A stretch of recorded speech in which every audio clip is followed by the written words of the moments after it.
નમસ્કાર ખેડૂત મિત્રો, હું છું પ્રદીપ તાનાણી મુદ્રા સીડ વતી. આજે આપણી સાથે એક પ્રગતિશીલ ખેડૂત છે મુકેશભાઈ ડોડિયા, જે નર્મદા વિભાગમાં કામ કરે છે. બીજું, એમને ગયા વર્ષે 10 પેકેટ વાવ્યા હતા, આ વર્ષે 50 પેકેટ વાવે છે. તો વધારે પરિચય મુકેશભાઈ આપશે. આપનું નામ બોલો સાહેબ. મુકેશભાઈ લાલજીભાઈ ડોડિયા, બરોબર, સુરેન્દ્રનગર. બરોબર. ફોન નંબર તમારો? Phone number 7981415918.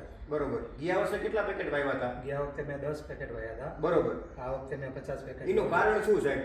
ઉતારો સારો હતો, બરોબર, અને ગુલાબી અને ચુસિયાનું પ્રમાણ બિલકુલ નહોતું. બરોબર.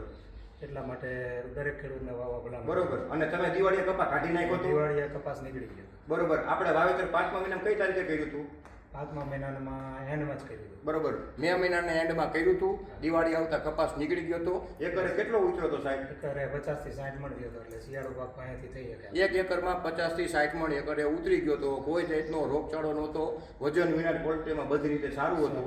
અને પછી રવિ સિઝનમાં શું પાક લીધો હતો આપણે? ચણાનો પાક. બરોબર. કપાસ કાઢીને ચણા વાવ્યા હતા. એકરે 16 ગુઠાનો વીઘો માં એક એકરમાં 50 થી 60 મણ લીધો તો. ગયા વર્ષે 10 પેકેટ વાવ્યા હતા, આ વર્ષે 50 પેકેટ વાવે છે. તો ખેડૂત મિત્રો, મારો વિડીયોના માધ્યમ કહેવાનું એક જ છે, ખરેખર મુદ્રા ભવિષ્ય વાવો અને વધુ ઉત્પાદન મેળવો. બીજું, બીજા ખેડૂતને હોય તમારી સાહેબ કેવી ભલામણ? ચોક્કસ વવાય. સારું. આ વેરાયટી બીજા ખેડૂતને વાવી શકાય ને? ચોક્કસ વવાય. તો હું તમને વિડીયોના માધ્યમથી કહું છું વારંવાર મિત્રો, કે ખરેખર મુદ્રાનું ભવિષ્ય વાવો અને વધુ ઉત્પાદન મેળવો. આભાર.